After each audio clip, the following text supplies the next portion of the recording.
Hello, welcome to campus. I hope you're all enjoying this warm October afternoon. My name is Annabelle Sauer, and I graduated from Notre Dame with a degree in economics this May, and I'm currently a research associate at our Wilson Sheehan Lab for Economic Opportunities, or LEO, within the economics department. As an undergrad, I had the privilege of taking Professor Evans' Economics and the Seven Deadly Sins course. And in this course, we spent time on each of the seven deadly sins, reading and discussing papers from the economics literature that analyze issues that you could consider manifestations or in some way, issues that are related to each of these sins. For example, we linked greed with payday lending, or envy with comparisons we might make between ourselves and others on social media. Throughout the second half of the semester, we also worked to complete our own original research projects in some field related to one of the sins, which you'll hear about more at the end of this presentation. I really enjoyed this class because it helped me to strengthen my understanding of tools of economic analysis that I had learned about in my core courses, but hadn't had an opportunity to apply myself yet. And it really helps me to learn and strengthen my ability to apply these tools to issues that I really encounter in my day-to-day life, or I really hear about on the news. And it helped me to think about these issues in a new way that was based on more rigorous evidence.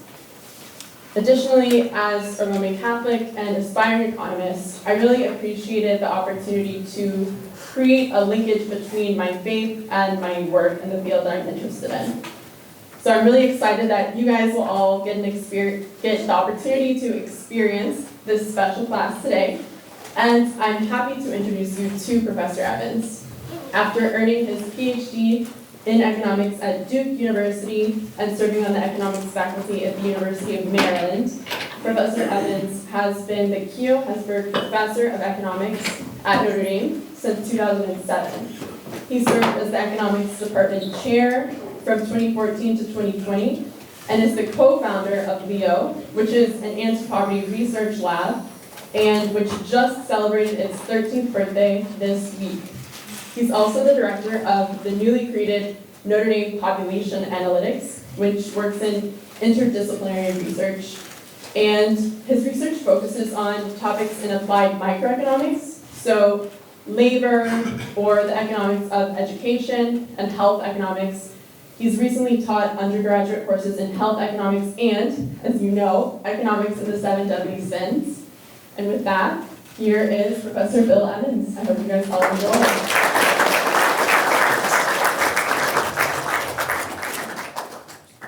Thank you, Annabelle. As Annabelle mentioned, I'm one of the co-founders of the Wilson Sheehan Lab for Economic Opportunities. We're a research center here on campus that looks for evidence-based solutions to poverty. This talk is not about LEO, but a lot of the people involved in this talk are associated with it. Annabelle was an undergraduate intern, and Nolan is a current intern for us. If you want to read a little bit more about the program, leo.nd.edu. We work with local social service providers to do impact evaluations of the programs designed to move people out of poverty. So we work with Catholic Charities, Goodwill Industries, Lutheran Services, and a lot of state and county governments across the country. This talk, however, is about my course, Economics and the Seven Deadly Sins. I'm going to tell you a little bit about the goals I had for the course and why I set it up in the particular way and chose the seven deadly sins as the focal point. We'll give some indication about the structure of class, and then I'll give a sample lecture of things that we go over in the class. And then our undergraduate, Nolan, is going to talk about his research project. But before we get started, I always start every class with a prayer. I use a small component of a prayer before study by Thomas Aquinas. So, in the name of the Father, Son, and Holy Spirit, amen. Grant to me keenness of mind, capacity to remember, skill in learning, subtlety to interpret, and eloquence in speech. You are true God, a true man, who live and reign, world without end. Amen.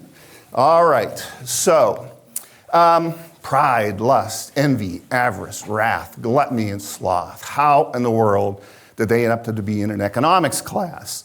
Well, let me step back a little bit and talk about the type of class that I'm teaching. Every major in the college has to take a class with a major writing component, like a 30-page paper. Now, the faculty member gets to decide what type of paper they're going to write. And in my class, I wanted people to produce an original piece of research, to ask and answer a question as an economist would do. And so I have then, in the class, to illustrate how economists actually do research. And so my health economics class, Economics and the Seven Deadly Sins, there's a collection of 30 or so academic papers that illustrate how economists go about doing research. So I wanted to select a subject matter that indicates the breadth of economics as a discipline. And it might be informative to a 21-year-old sitting in the back of the room. Economics, I think, has been in a wonderful heyday over the past 30 years. Part of the problem for economics in the past has been there's a relatively narrow notion of what the subject matter is about.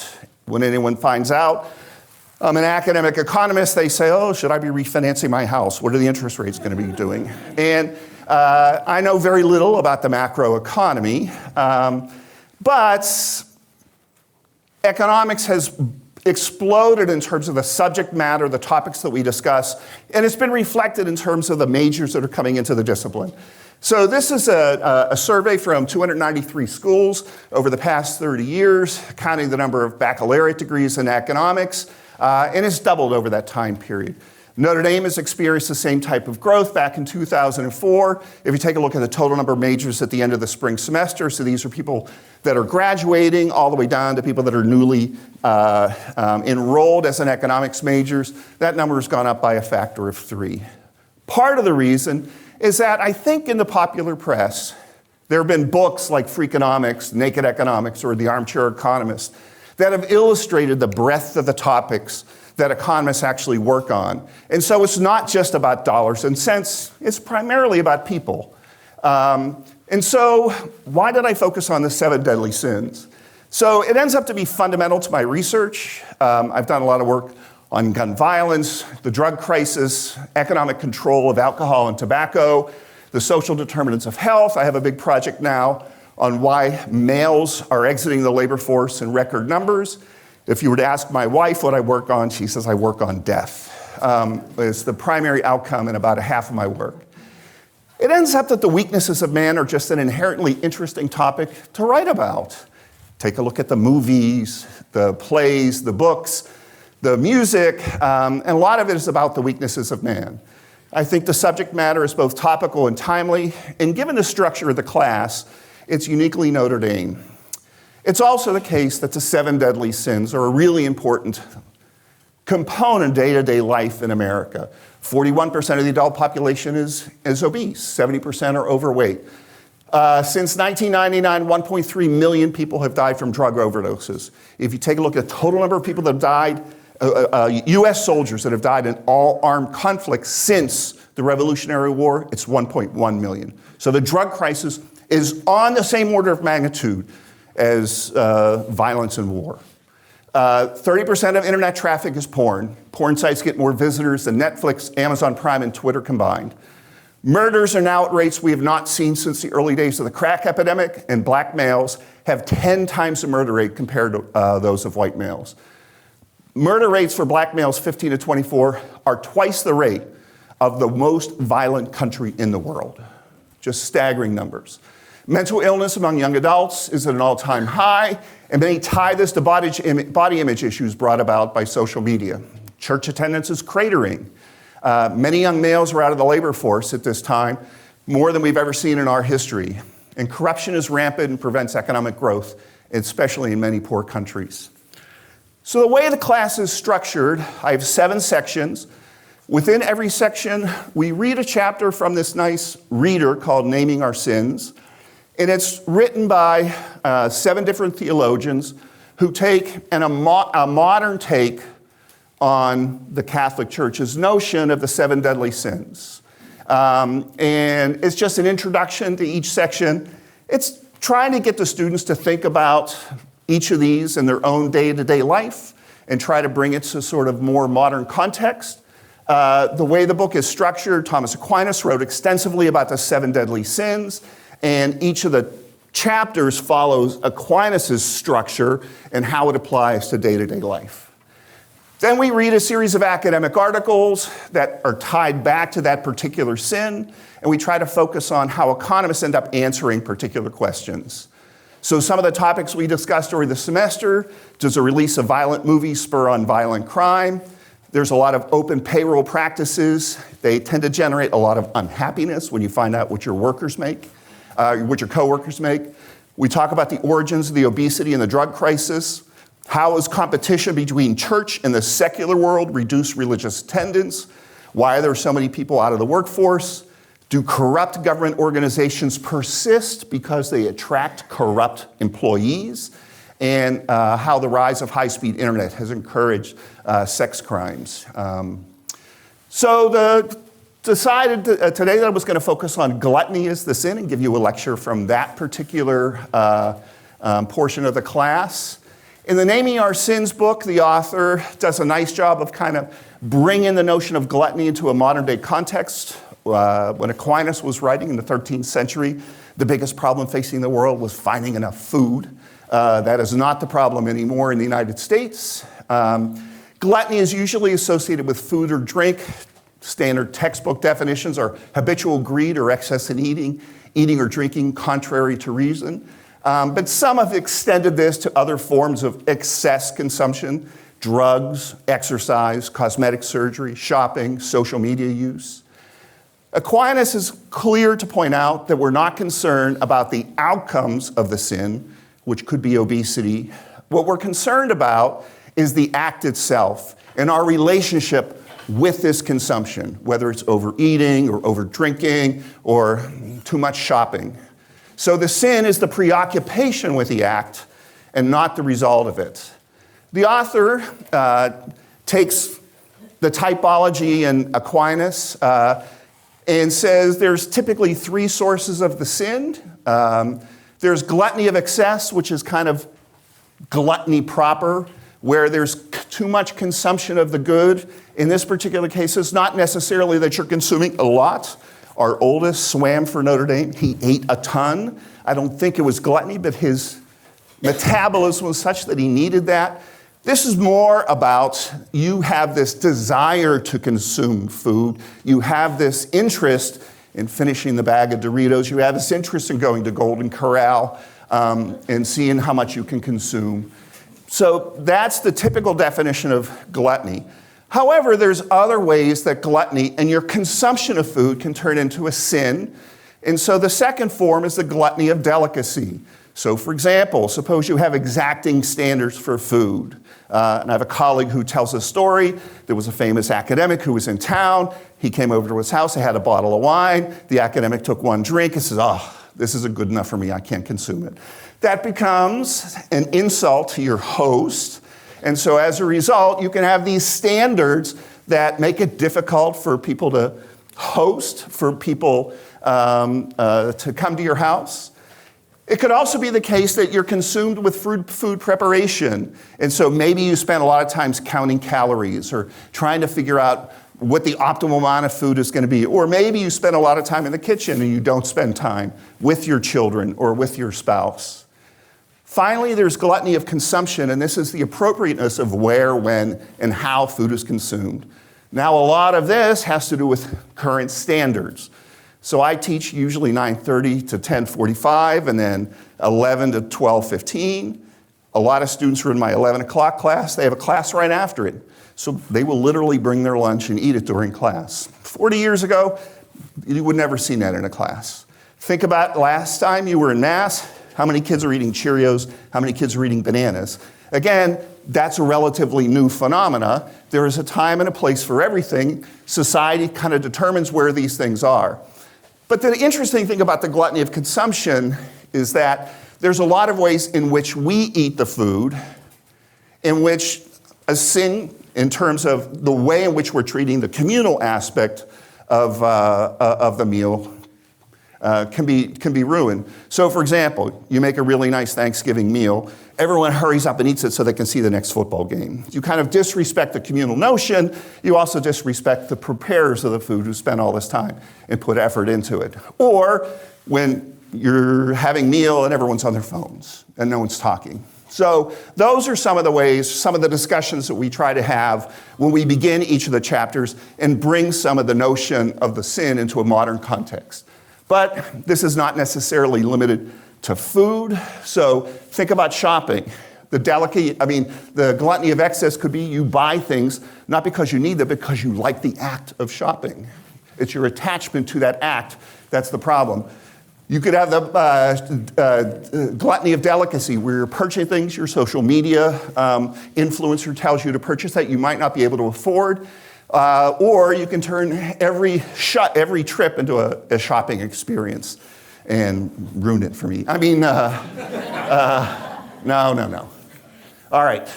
So the application I want to go over here is something that I've done a reasonable amount of work on, and that's the drug crisis as an indication of overconsumption. So this is a long-term time series graph of the drug death rate from 1979 through 2003. Death rates are deaths per 100,000. Back in 1979, there were about 3.5 deaths per 100,000 people. Right now, it's about 32. Almost all of the increase in death has been from opioids. There's 3 main classes of opioids that we track in death statistics: prescription drugs, heroin, and synthetic drugs, which is now dominated by fentanyl. Most of the increase has been in these opioids. Non-opioid deaths have tracked up as well, but almost all the increase, about 80%, has been in opioids. Just to take a look at these numbers, since 1979, this has gone up 950%. Opioid deaths have gone up 2,500%. So these are staggering changes. Why have drug deaths increased? Well, there's 2 potential explanations: supply and demand. It could be that people are demanding more drugs because of the situation in their life. They want to use the drugs to avoid day-to-day life. But it could also be supply-driven, in that there are shocks in sort of the potency of drugs that people are using, or shocks in the way that people receive drugs that are making them more damaging. Now, separating supply and demand is going to get complicated for us, because in the consumption of legal drugs, there's this intermediary, and that's the physician. And so what is supply and what is demand sometimes gets mixed in this context because of the prescription nature of a lot of the drugs. All right. If we're trying to take a look at why the drug increase, we have to explain some of the facts about the drug crisis. The first is that the drug crisis really exploded starting in 2000. So if you just take the actual series that we saw and you fit a line through 1979 to 1999, things are increasing at a slow, moderate pace. This curve actually fits exceedingly well. But if you take a look at and project that out in the future, since 2000, there's been a massive increase. So any theory is going to have to explain what's going on suddenly around 2000, late 1990s. The other odd fact about the crisis is that the dynamics of it are changing all the time, and we end up always fighting the last war. So this is a graph from 1999 through 2022 that graphs the deaths from prescription opioids alone. So you are overdosing on hydrocodone or oxycodone or whatever the case might be. Notice that it was driving the train through 2010, then all of a sudden it falls off the table. Well, what happened around 2010? What happened in 2010 is people started using heroin. So this is a death rate from heroin either by itself or in combination with a prescription drug. That goes through the roof. Then suddenly it falls off the table. Why did it fall off the table? Because suddenly there's a new drug on the scene, fentanyl, and that goes through the roof. And so there's really 3 different phases of this epidemic that have to be explained in any model about what's happening. The first phase is up through about 2010. What's going on that caused the shift to heroin? And then after 2010, around 2014, what generates the shift to fentanyl? From a demand perspective, it's probably not going to be that, suddenly people wake up and say, I want to try heroin today. There's going to be something that's pushing them to heroin. Not everyone's going to wake up and say, oh, I think I want to try fentanyl today. Something's pushing them to fentanyl. And so we're going to try to tell a supply story that's generating all these different phases of the epidemic. All right, so what's the first phase? The first phase is going to be driven by the changing prescribing practices of physicians and the rise of OxyContin. So if you go back to the early 1990s, the primary users of prescription opioids were people in acute pain situations, people that are post-surgery, people with broken bones or in car accidents, and people with cancer. Those were the primary recipients. Prescription opioids were typically not used for people with chronic pain, like back pain or migraines or neck pain. However, starting in 1995, there was a movement by a lot of professional organizations, primarily two pain associations, that argued there was an epidemic of untreated pain. That portion is correct. And what they wanted to do was to be more aggressive at treating chronic pain with prescription opioids. To do this, they argued that we had to have pain as the fifth vital sign. So when you go into a doctor's office, they take your pulse, they take your blood pressure, and they ask you, well, are you in any pain? Please rate that pain on this scale from 1 to 10. Tell me how bad it is. But the big argument that they made is that doctors were afraid to prescribe opioids for chronic pain because they were fearful that their patients would become addicted. And so therefore, that's the reason why we didn't do it. The argument from the Pain Society is that the risks of addiction are way overstated. And as a result, we were under-medicating the population, and that needed to stop. Okay? This effort to change the prescribing practices of doctors changed dramatically how people handled people with chronic pain. So this is results from the National Ambulatory Medical Care Survey, which is a survey where they go into a random sample of doctors. They take all their patients that they saw in a week. They get very detailed information about every visit. And then one question they ask is, did you walk out with a prescription and what was it for? So what we do in this table is we identify a class of patients who have symptoms that are indicative of chronic pain. They have migraines, they have back pain, they have neck pain. And then we have people who have symptoms of acute pain, broken bones, post-surgery. And we ask the question, given that you have chronic pain, what's the probability you walk out with an opioid prescription? Back between 1980 and 1995, about 7% of those patients walked out with an opioid prescription. Relatively low. Since 1995, that number is almost a quarter. All right? Doctors aggressively started treating patients with opioids for a lifetime basis because of their pain. If you have arthritis, it's not going away. If you have migraines, chances are it's not going to go away. So these people are receiving month after month after month prescriptions for opioids.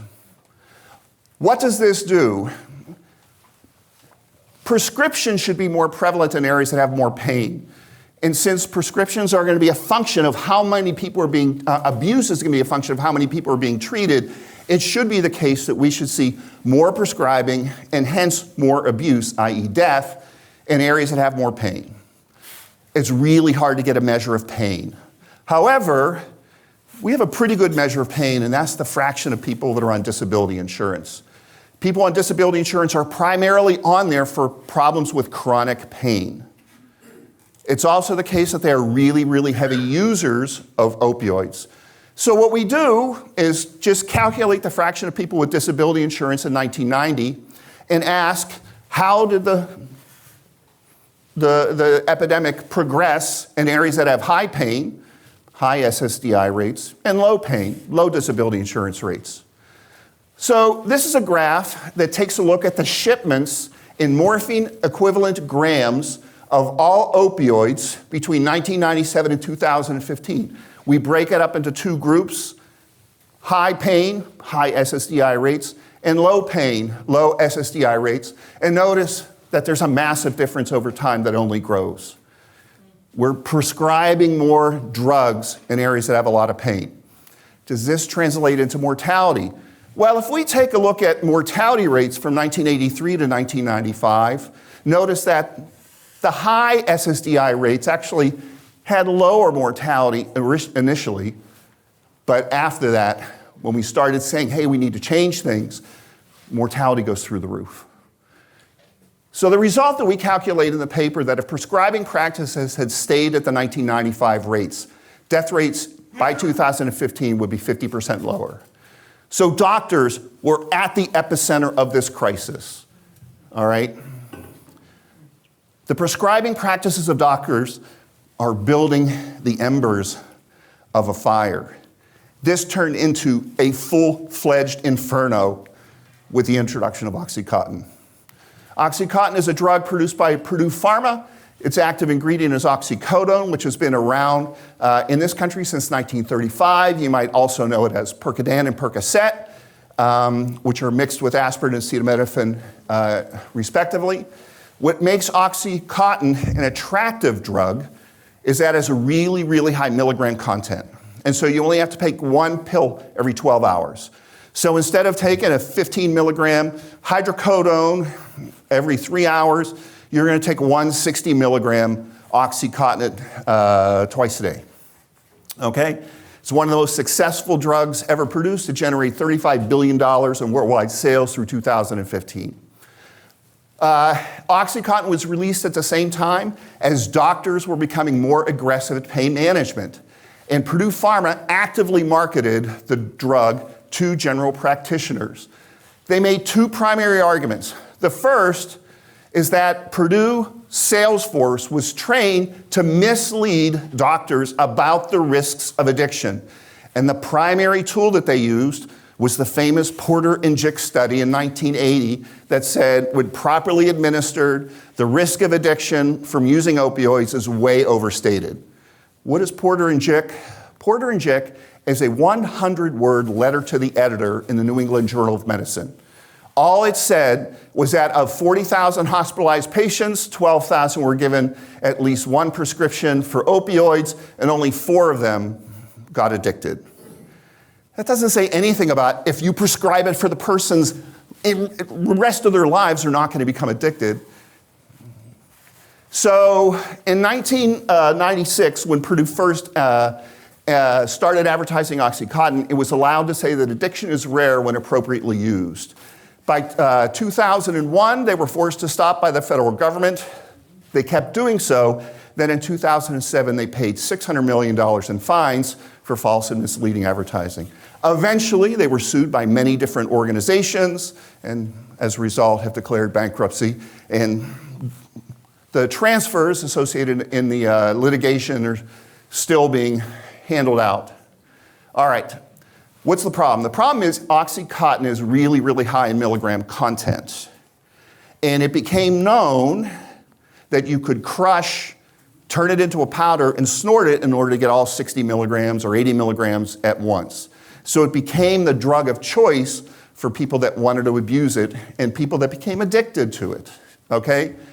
Its success meant it was available everywhere. So this is a picture of OxyContin. This is a picture of OxyContin that's crushed, and so it was easily snortable. All right. How do we know that OxyContin played a role and the advertising of OxyContin played a role? We know because of the documents that were released in discovery during the litigation against Purdue Pharma. These documents contain the original marketing plan for OxyContin, and in that original marketing plan, Purdue Pharma decided that they were going to avoid particular states because those states had a prescription monitoring program called triplicate prescription pads. A triplicate prescription pad is a pressure-sensitive pad where you fill it out. It produces 3 copies. One, the doctor keeps one. They give 2 to the patient. The patient takes them to the pharmacist. The pharmacist keeps one and sends one to the state. The state then enters it into a data bank, and so now they know the prescribing practices of physicians. These were set up for Schedule II drugs, which are drugs that have high abuse potential, and it was designed to monitor the abuse that's occurring not only in the prescribing but also in the use practice. Back in 1995, there were 5 states that had these triplicate prescription pads: California, Idaho, Illinois, New York, and Texas. So what did Purdue find out about these triplicate prescription pads when they did focus group studies of doctors in these states? They found out that doctors don't like prescriptions written on triplicates. Most did not want to go through the trouble involved, and they did not want to give the government an excuse to monitor their activities. What were they going to do instead? They were going to use something other than a Schedule II drug. Writing triplicate prescriptions was more trouble than others. To the extent that they can avoid this extra effort, they will try to follow alternative protocols. So what was the result? Purdue decided they were not going to enter these states and have a separate advertising campaign there. Our research suggests that the absolute number of prescriptions they would write in triplicate states each year is very small and probably would not be sufficient to justify any separate marketing effort. So the argument is that Purdue avoided these triplicate states. We should see a difference in the progression of the epidemic in triplicate and non-triplicate states. So first of all, let's take a look at prescribing practices. This is just the morphine equivalent grams of oxycodone per 100,000 people by a quarterly basis. For non-triplicate and triplicate states, notice that the use of oxycodone, the active ingredient Oxycontin, goes through the roof in those non-triplicate states. Doctors were prescribing more drugs. If you were to take a look at other major opioids that are not oxycodone, there's no difference between the triplicate and non-triplicate states. This was specific to oxycodone. What happened to mortality? Well, if we take a look at the mortality rates between 83 and 95 before there was an Oxycontin, there was some difference between them, but the triplicate states actually had more mortality. What happened after that? It went through the roof in the non-triplicate states, and it stayed in a relatively stable course across the triplicate states, the triplicate states. What is the result? Our estimates suggest that the changing prescribing practices and the rise of Oxycontin explain all of the rise in the drug abuse epidemic since 1996 to 2015. All right? We're extending it to 2015. That's another story. We'll do that now. Phase 2, what's happening? What caused the shift to heroin? So Oxycontin was a drug of choice for abuse. It's driving the train in the early stages of the epidemic. And Purdue Pharma was under intense pressure to do something about it. So the FDA encouraged them to produce an abuse deterrent formulation of the drug, which did not allow people to crush it and snort it. Okay, so this abuse deterrent formulation got approved by the FDA in April 2010, and the new formulation was released without notice in August of 2010. The old prescriptions were taken off the shelf, the new prescriptions were put on. So in one day, we moved from one formulation to the other. This is a picture of the old formulation. This is a picture of the abuse deterrent one. Users said it's like snorting a gummy bear. It's impossible to do. And so it made it difficult to abuse the drug. What's the problem? The problem is you've created this large pool of people that were addicted to the drug, and suddenly you're taking their drug away. So what are they going to do? They're going to look for the next available alternative. What is that alternative? That alternative was heroin. The United States was awash in heroin. The problem with heroin is the reason why it became more popular as a drug in the United States is because the purity level of the drug went through the roof. It was really, really high quality.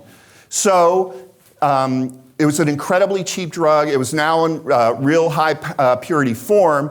And there was a new player on the scene, and those were Mexican drug gangs.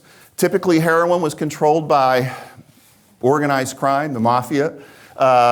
But the Mexican gangs sort of took over, especially west of the Mississippi. And so what happened is that suddenly, I take away your drug, you need an alternative, you're going to go to the next cheapest one. In this particular case, that ended up being heroin. So in order to take a look at this, we took a look at a lot of national time series that indicate opioid use and abuse and heroin abuse. And we use this statistical procedure to date when a structural break happens. When did the world change? It's relatively easy to see when the world changed in some of these graphs, and it all happens around August of 2010. So for example, there's this data set called Market Scan. I think it's something like 60 million people in employer-provided health insurance programs. That's claims data for that group. And this is prescriptions of oxycodone written per 1,000 subscribers. And notice that it's increasing dramatically until when? August of 2010, and then it flattens out. This is the shipments from wholesalers to retailers of the morphine equivalent grams of oxycodone. And notice that it's increasing considerably to when? Third quarter 2010. This is a graph of monthly heroin deaths. Notice that it's increasing slowly until when? September of 2010, where it takes off. The epicenter seems to be right around when when Oxycontin was reformulated. Here's the saddest component. If you take a look at all opioid deaths, there is no structural break, there is no change. What happened is that essentially the reformulation brought about this movement of people from Oxycontin to heroin, and there was a one-for-one trade-off. For every life that was saved from the movement away, there was another one that was produced as a result of the heroin deaths. So the reformulation was essentially a failure, okay? The law of unintended consequences was massive in this context, okay? All right, let's talk about the third part, the movement to fentanyl. And this ends up to be just devastating. Starting in 2010, we had this major shift to heroin.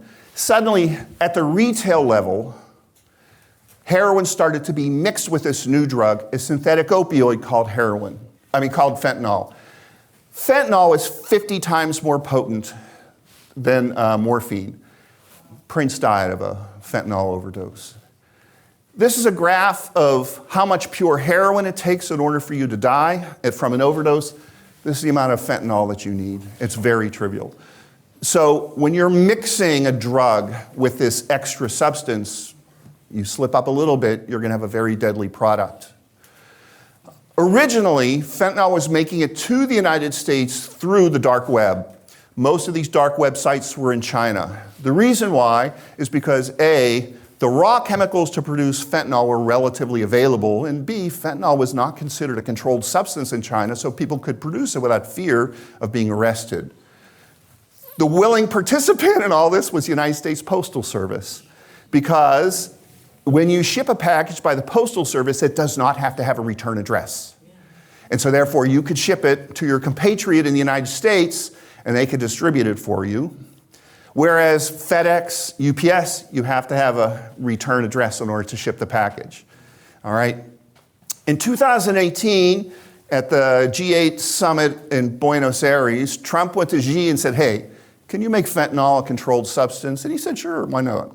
And all of a sudden, it ended the dark web, and we stopped getting drugs through the mail. However, the raw ingredients to make the fentanyl were readily available.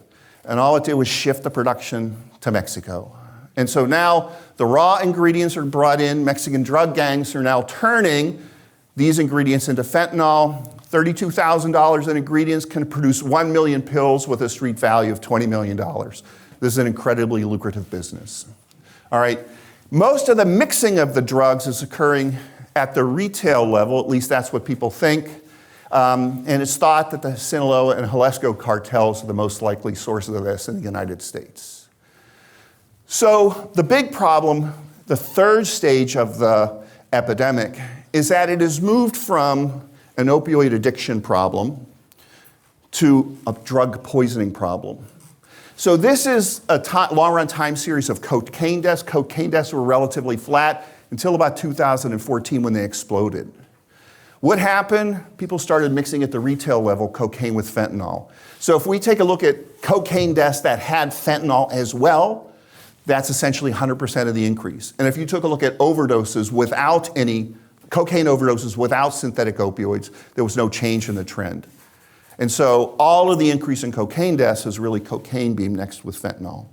If we take a look at a bigger problem, psychostimulants with abuse potential, this is primarily methamphetamines. We see that there's this big increase that's occurring. About 50% of the increase there is the mixture of methamphetamines with fentanyl. So it's morphed from this addiction problem to a poisoning problem. People are taking drugs and either knowingly or not knowing at least the intensity of it, that they're also ingesting fentanyl. All right, how is it making into this country now? An interesting aspect of it is because fentanyl is so powerful, and a small amount of it can be spread out over a large number of different drugs. It can be hidden anywhere. This is a fascinating paper that takes a look at where people are dying from fentanyl. And in the US trade statistics, when a container comes into the country, we know exactly where the final destination of it is. If it's in Des Moines, if it's in Boise, if it's in South Bend, it doesn't make a difference. We know exactly where it's going. So if you take the country and break it into high trade destinations and low trade destinations and take a look at where fentanyl deaths are all coming in high areas that are receiving a lot of goods from other countries. The black line there is the fentanyl deaths from high import and high import receivers. Notice that if we take a look at other opioid deaths, there's very little difference. The only difference is what's happening with fentanyl. So it looks like it's relatively easy to hide this in your shipment of VCRs. Well, I guess we don't have VCRs anymore, so DVDs or whatever the case might be. All right, where do we go from here? Interdiction at the border is not going to work because fentanyl is so powerful, you can ship small amounts of it, and it's going to be awfully hard to stop. Fentanyl can be hidden anywhere. There is this incredible shortage of drug treatment. 50% of people who call asking to enter a drug treatment program have to wait because there's a waiting list to get into it. Wait list times can be very, very long. Some papers, depending upon the area, say wait list can be up to 6 months. So you're struggling with an addiction, you call and says, you're gonna have to wait for 6 months to deal with this. There's a tremendous lack of coverage, especially in rural areas.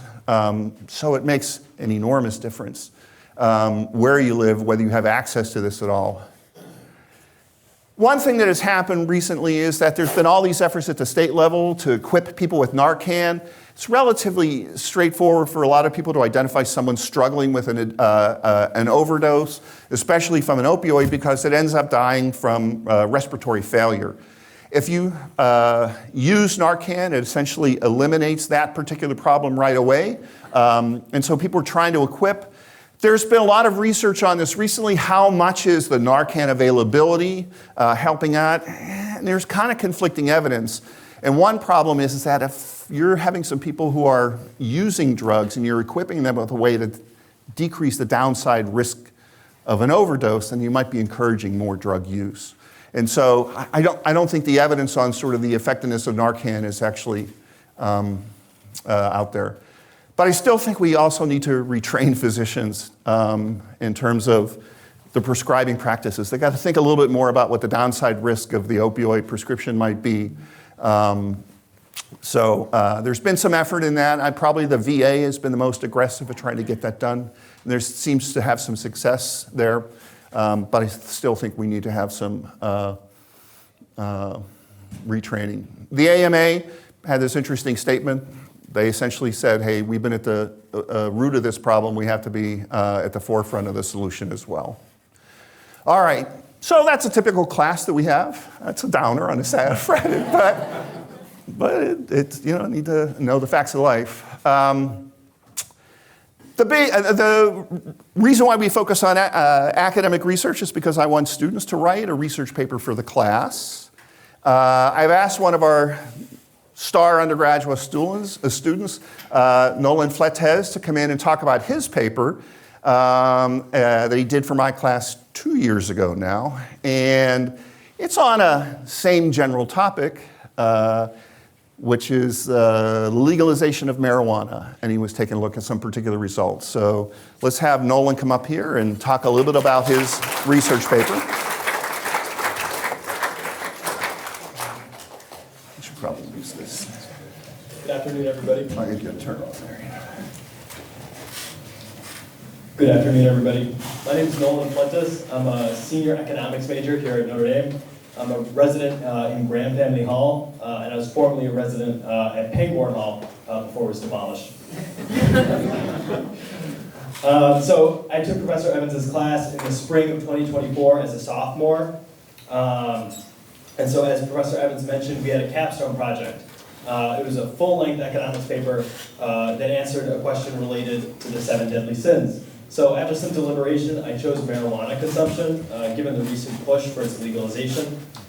I originally approached it from the angle of gluttony, and I assumed that there would be a negative impact, but after some research on the background of marijuana and suicide, I hypothesized that increased marijuana usage could actually be linked to reductions in suicide, just sort of like a tranquilizer effect, if that makes sense. And so just some background on suicide and marijuana.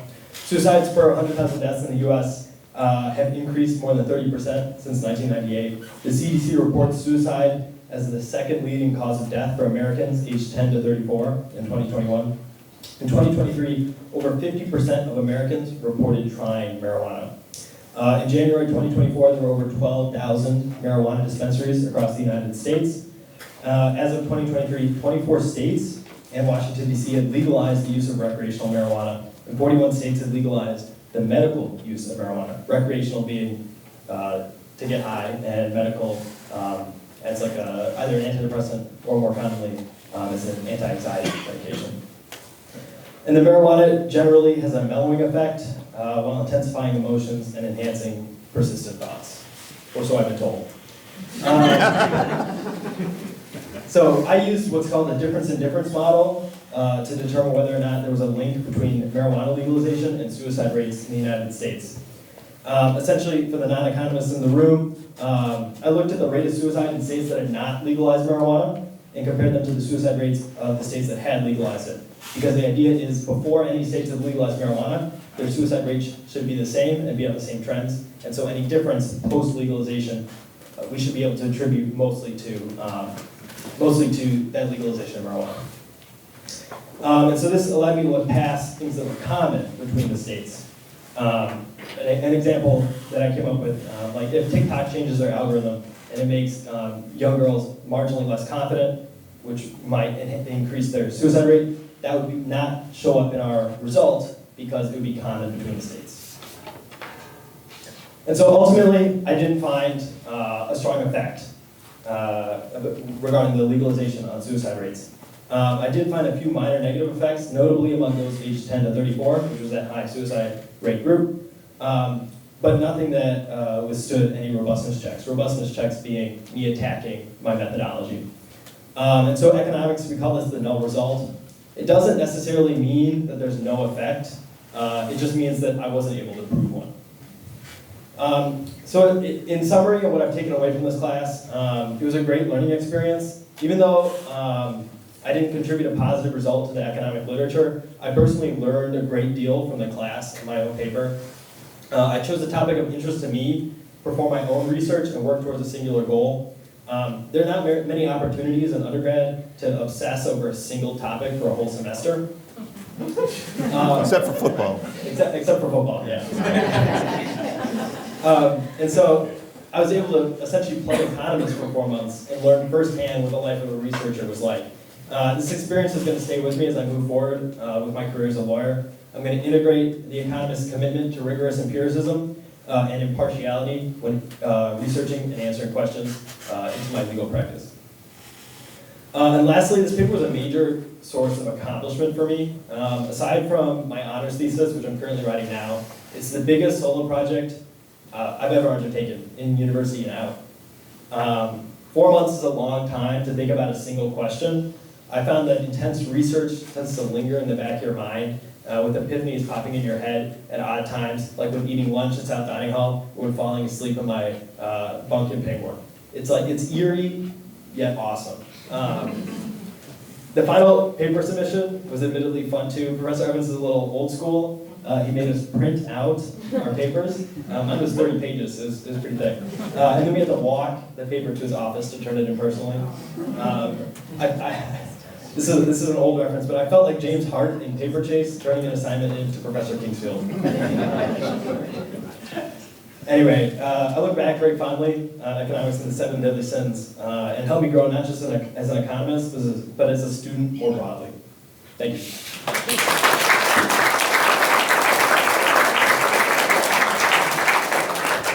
So I left a little time at the end here. If anyone has any questions for me or to our two students. Yes? I'm a physician in the 90s. Oh. And it's not really a question, just an observation. When I was a new physician in about 93 and in Massachusetts, and the Massachusetts Medical Society came out with the 5th vital sign. And we were encouraged to ask all the patients, since when, pain from this, is it 1 to 10? You had to gauge it, that's when that started. And we were encouraged to prescribe medicine. And then it became that it was punitive against us if we didn't prescribe opioids. We were encouraged to send people to pain centers where they would get on, long-acting opioids. And it got to such a terrible point that patients themselves could, drop a dime on you. And so there was a lot of pressure on us to do that. And now, in Massachusetts, in order to get a license, we have to take, to renew our license, we have to take an opioid course. Everybody has to do it. So there is that physician training that you said.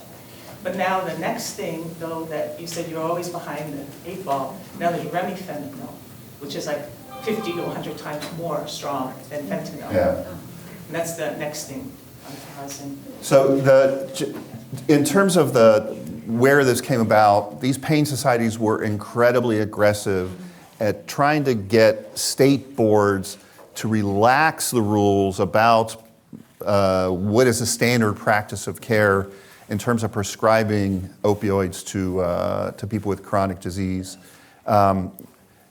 The interesting thing is both those pain societies were also sued as a result of these opioid cases. They found out that their primary funders were opioid manufacturers. So there's, you always have to follow the money. And so, is that it? Oh, there's a question back there. I can just read that. Great. So you studied all these things. There's, in your research, there's different kind of branches that you went down. Your hypotheses changed. So what's something you're still curious about now, or a hypothesis that you have? Where do you go from here? I'm still working on opioids. We're trying to put together something on this. I'm trying to... The opioid epidemic sort of skipped over the African American population for the first 20 years of it. And it's an interesting question why. But now African Americans have a substantially higher death rate than whites. It's because of the fentanyl. And so I'm trying to figure out why is it that it missed African Americans. And it's originally thought that doctors were afraid to prescribe African Americans opioids because they had this fear of addiction. But that ends up not to be the case. What tends to be the case is that a lot of the deaths in the white population is a mixture of opioids and benzodiazepines. And that type of co-prescribing apparently does not occur as much in African Americans. And so I'm kind of working on that. The other big project I'm working on, and Nolan spent all summer on this, is trying to figure out why so many men are out of the workforce. There's all kinds of different hypotheses. The drug crisis seems to be one, which probably doesn't explain it. There's this hypothesis that people were just sitting around playing video games. That doesn't seem to explain it. So I think it's just a simple economics problem, and that all the increase in the out of work is from mostly lower skill males. And if you take a look at their wages, they've fallen in real terms by 30% since 1970. And so work just doesn't pay for that group. And so they have a benefactor, whether it's a mom or a parent, that lets them live rent-free. They just don't find work to be as appealing. And so that's what's I've been obsessing about recently. I don't have a good explanation yet. I have some partial evidence, but that's what I've been obsessing about right now. Yes? As a researcher in economics, you must have sources of data from federal, state, local, private industries. How much do you now have to vet the data in terms of relying on the raw data that came to you versus now trying to assess how accurate that data is? So there has been this transformation in economics. It used to be most data was survey data. And there was this massive increase in research that occurred starting in the 70s because we had high quality, reasonably low cost surveys. Now the movement has been towards administrative data because we collect this incredible amount of information about people just as they go about their day-to-day life, from their credit cards, their loyalty cards at Kroger's, to credit reports, applications, inpatient stays at hospitals. So we've been using a lot of administrative data. Now that administrative data, some of it is better than others, and there's a certain uniformity to it on the medical side because each state has to provide information to the federal government in different forms. And so that's helped out in terms of the reasonableness of the data. But in general, there's been an overall decline in the quality of information, especially in surveys. So surveys, the non-response rate in surveys has gone through the roof, and people just don't want to participate in it. The item non-response, their unwillingness to answer particular questions, has also gone through the roof. And so on the survey side, you really have to worry about, is this a quality organization? Is this a quality data set? So it is a bigger concern for us moving forward. I mean, some of that is being taken up with administrative data, but I think it's a huge concern for many different things. As a lot of the discussion about all the revisions that are occurring in things like monthly vacancies, job loss, unemployment rate.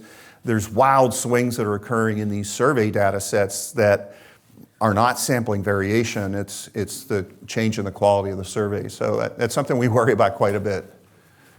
And in this particular case, in the early stages of the epidemic, I think a lot of the epidemic, some of it was understated because you're only understanding if it's a particular drug if you're testing for that drug. And so people could have died and they might not even tested for it. And so there's been some work that suggests that we're probably understating the size of the epidemic because people aren't necessarily testing every death for the drugs that are in the system. So, yes? I'd like to take a picture of the thing where you compared the amount of fentanyl and morphine. Could you go back to that? Not morphine, heroin. Oh, this is going to go slow. It's the with the bottles. Yeah, That is just like, there it is. yeah. You're gonna be Wow, I just want to send that out to a few people. And, I know you're dabbling in this or that, and be aware of this. Yes. I have a question. You're all basing this on economics, okay?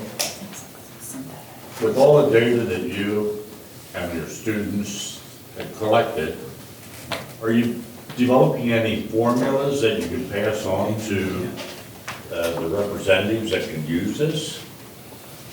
So, I hope they're not encouraging manufacturers to produce abuse deterrent formulations just right now. Use it as a So, preventive. yeah, no. Like, do you have a formula, okay, like, you said 50% of people are waiting to get on Yes. health, okay? Yeah, Do you have a formula that says, okay, this person, this city, let's just pick on a big city, okay? You have 33% more of those people with Yeah. you instead of New Hampshire out in this wasteland. So you concentrate in different areas based on a new formula that you would develop. And so let me tell you an incredibly sad story. So if this wasn't sad enough.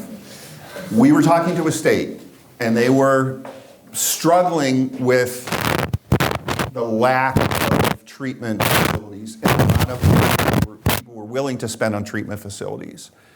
And I said, do people get turned away at the door? He says, it happens all the time. I said, why don't we follow that group and see what happens to them, because that's going to be the best evidence you have of what happens when there's lack of treatment. And he said, oh, we can't do that. Why? Well, because then we are admitting we're turning people away. I said, but you are. And they said, no, we can't study that. And so, what I can control is the research.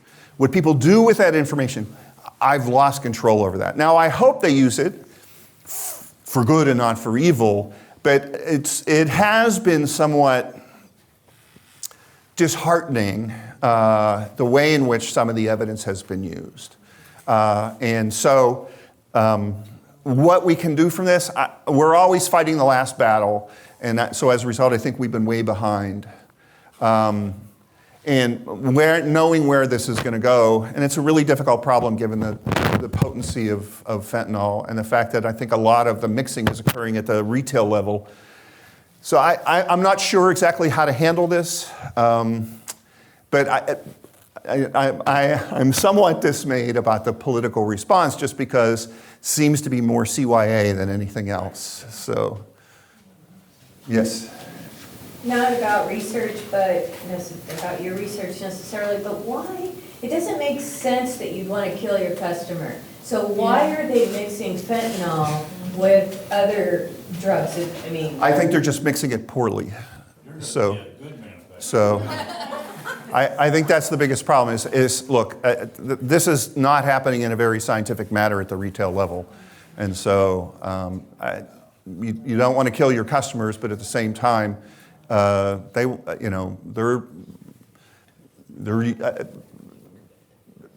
don't necessarily know what they're getting. So, yeah. Why do people in study in economics use based on 100,000? Why do they, because of the population? Why don't they use a smaller number to project a higher number? So I think it's just an easy way to scale it. Like when you talk about, this is a relatively small amount of death. There's 2.5 million people that die a year in this country. The leading causes are cancer, or heart disease and cancer. Those numbers are astronomical. And so we're doing this for every form of mortality. Use a smaller number, you get bigger, yeah. Bigger result and might get So, somebody's attention. yeah. All right, thank you.